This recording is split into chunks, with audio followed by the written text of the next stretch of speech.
In this video, we will cover how to copy to card on the Ag Leader Edge display. From the home screen, press the Setup button, press Console, press the Memory tab, press the Copy to Card button,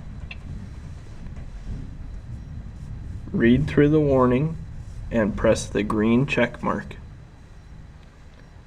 We have now covered how to copy to card on the Ag Leader Edge display.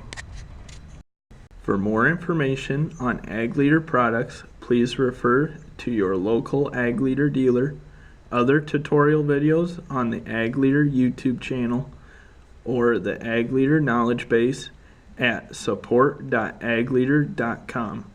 To find an Ag Leader dealer in your area, please visit our website at www.agleader.com and use the Find a Dealer feature located on the home page.